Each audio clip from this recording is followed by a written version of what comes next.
normal studio setup and microphone for the daily financial news. But hey, we've got some stuff, family stuff scheduled today, but I think it is important to still do the live daily show. So that's what we are going to do. Regardless of location or microphone, we're still going to get the job done. So hopefully you appreciate that. Good morning, good morning, good morning. So let's talk about what the All In podcast said yesterday. We can talk about delinquencies in the real estate market going up 51%. Yes, folks, remember, when folks quote percentages with real estate, specifically around delinquencies or foreclosures, it's easy to make them sound bad. Delinquencies are up 51%. We will get into the details here in a moment. We can also talk about what the chief economist of Zillow is saying, or Redfin, and what is Zillow saying about home prices. So folks, let's get into it. This is the daily financial news for Sunday, the September 24th.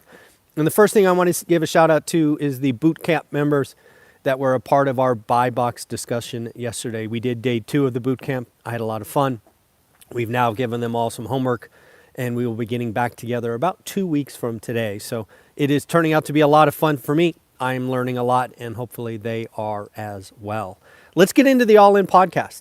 If you listen to the All In podcast this week, and if you want to skip ahead about an hour, they start talking about what the Fed is doing, right? The Fed is higher for longer. You heard Chamath talk about his early thoughts about, making cuts and survive to 25. He now is saying survive till 26. What we're really seeing in that, although they never use these words, in my opinion, is the Fed is killing the Fed put. Wall Street has been trying to cajole Powell to give them ZIRP, zero interest rate environments. And Powell is saying, no, guys, you're not listening. This tool that you have used to get rich and ladder on risk is now gone. I still believe the Fed meeting last week was exactly what I was hoping for. I wanted him to be a velociraptor. I wanted him to come out like tough Paul Volcker. I still believe it's a show. I believe it's a show he had to do. So what do I mean by that? I believe we are done raising rates. I believe the numbers will start to roll over in a pretty aggressive way in Q4. I believe we are absolutely in a rolling recession. You actually heard David Sachs talk about B2B SaaS going down and coming back. Well, maybe the consumer is getting weak. All In podcast also talked about the consumer, and I agree. I think what we're going to see is some delayed gratification. I think it was Jason who talked about they're going to skip an iPhone cycle. They're going to keep their car longer. And yes, folks, he even talked about putting 2 kids in a bedroom. This is back to my old saying, invest in bunk beds. The consumer is not great. So they're a lot better when they get checks from the government. But given that the fixed rate debt in the U.S. today is something like 85 or 86% of total debts, the effective interest rate on mortgages, which is our largest payment, is 3.6%. It's not going to feel great. We're going to see a lot of just kind of plodding along. But we've got to get through this period, in my opinion. So I do think we don't get another raise this year. And I believe it's the Fed's goal not to cut all of next year. So we will see what happens. Anything else from the All In podcast that I noticed? Yeah, defaults alive, forced mergers. The idea of capital scarcity. I wanted to talk about that. Capital scarcity. I think it was David Sachs again that talked about capital scarcity, and that's what I see coming. They were, of course, talking about private equity, investing in startups, but I think this idea of scarce capital or capital scarcity is exactly what eliminating the Fed put is, right? We're still sucking liquidity out of the system via QT. That will continue for at least the next 18 months. So yeah, I think the idea of capital scarcity is real. I think a lot of LPs, whether you're in equity deals, private companies, or syndications, are in for some rude awakening. But this is just how we have to get through this cycle. Let's talk about Zillow. Zillow put out a thought about home prices over the next 12 months. Zillow has come out and said that they expect home prices to go up 5% in the next 12 months. And that, of course, is with 8% mortgage rates as of today. I think that's a little aggressive. I'm going to stick with my flat being plus or minus 1%. It is very interesting to watch. It's very interesting to watch people come around to the idea that you and I have been talking about for a year. These people talk about affordability. They talk about home prices to income. All of these things to scare you. Where in reality, 2020 and 2021 were really good years. There are some charts out there that I see all the time on X or Twitter that are so incomplete as to be insulting. But that's what sells in this environment, doomers and whatnot. So again, I like the fact that I just saw, I think it was Jeff block a doomer yesterday. Folks, you have to block them. I'm not telling you it's going to be easy.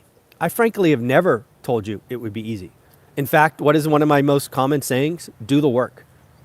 On that topic, something I wrote on the top of my notes today is, I want to change something up. I did this last year, excuse me, and I'm going to do it again right now. Usually you hear me talk about doing good or great deals. I'm going to take good off the table until the end of January. So if you follow what I talk about, you're doing the work, you understand average, and you're doing good or great deals, please, for right now, for the next 4 months, we're only doing great deals. If you are a buyer/investor today, please understand you have the power. Yes, I know your memory is short. I know we remember bidding wars and waiving inspections and all of that, but trust me, at 8% mortgage rates, you guys have the power. Please, please, please write better deals. You're going to have to follow up. You're going to have to write multiple offers, but that is the process we are in. So again, the other thing Zillow said in their forecast, again, prices going up 5%, is they expect home sales this year to be 4.1 million. I think that's about right, because you got to remember the first 4 or 5 months of the year were actually pretty good. It'll be interesting to see what happens next year. They are forecasting interest rates to be around 6% by the end of the year. I think that's going to be a little aggressive. I think we'd be lucky to be in the 7s by the end of the year, but we shall see. On that front, we got Fed officials talking tough, folks. And again, this is what they should be doing. This is what they should be doing. They said inflation could be around above 2% until 2025. Susan Collins from Boston favors one more rate hike this year. Again, I think it's theater. I think it's them talking tough. I think it's them letting the market know that they're not cutting. It looks like the market has already taken out 1 or 2 rate cuts next year. Right now, it looks like they're only factoring in 2 price cuts. We'll talk to Taylor tomorrow about that to verify. But again, this is what I've been looking for. You got to kill the Fed put. You've got to punish financial speculators. You have to punish financial engineers. You have to create capital scarcity. And we have a painful sideways market for the next little while, certainly in real estate. Folks, it looks like President Biden is going to join the picket lines. I don't know if you saw this, but apparently on Tuesday, Biden is traveling and going to be picketing with the UAW auto workers. Going to be lots of pictures of that on Tuesday, so get ready for the news media to jump on that. My thoughts on the UAW strike are really kind of the same across the board. I think labor needs to get theirs. I think labor for 40 years has been underappreciated, right? When you look at a business, there's really three parts, in my opinion. There is labor, there is executives, and then there are stockholders or equity. For the last 40 years, stockholders and executives have taken a disproportionate share of the pie. And I believe the next 3 to 5 years, it's going to be all about labor. So I do believe that. I do think labor needs to be careful, right? You don't want to create a cost structure that prevents profitability, that could potentially impact your pension, right? So I think there is some math involved. But generally speaking, The bottom 50% of income earners, in my opinion, will be getting their fair share. And we're going to see where all of this goes. And some of that absolutely will be inflationary. There is no question. Let's talk about distressed commercial real estate loans surging nationwide. As I said in my intro, they are up 51%. What does that really mean? Well, they went from 4.5% in June to 6.8% in August. That is a roughly 51% increase. So that out of the way. That said, 6.8% delinquency, not good. No bueno, bad. And getting worse. And the trajectory is bad. And you just had the Fed say they are staying higher for longer. So you have people that were hoping for lower rates. It's not coming. It's not coming. And you have a banking environment where there's less lending, not coming. So this pain is going to get ratcheted up. And with capital scarcity, there are going to be some spectacular losses. Also, of course, remember, where there's great pain, there's great opportunity. Back to my earlier statement, until the end of January 2024, I only want one rental at a time students to do great deals. We don't know where this thing's going. So if you can do a great deal because you found a motivated seller, you've organized terms, seller financing, 90% CLTV, whatever it is, you can still do great deals. And I would argue at 8%, it's going to be easier to find motivated sellers and do great deals. But please, it is never easy. It takes work. It takes discipline. It takes follow-up. But it is possible. Believe it is possible. Believe in yourself. Do the work. There is no easy button in all of this. What else do I got? Oh, new home sales. New home sales. Did you know new home sales, typically speaking, are about 11% of total transactions? 11 in a normal cycle. They were 32% in July. To me, that's wild. New home sales were 32% of total transactions in July. That is a number to watch. I think we get new home sales next week, so I'll be paying attention to that.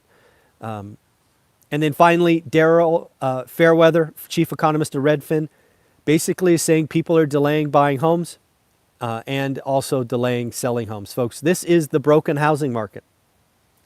It is where we are at. I do think that we're going to be sideways for 3 to 5 years. I do believe it is possible to get great deals. It does take work. It takes finding motivated sellers. It takes negotiating, but it is possible. Don't forget to get seller credits, closing costs, rate buy downs, whatever it is. This is the time to ask for everything. All right, folks, take care of yourself. Have a wonderful day. Bye.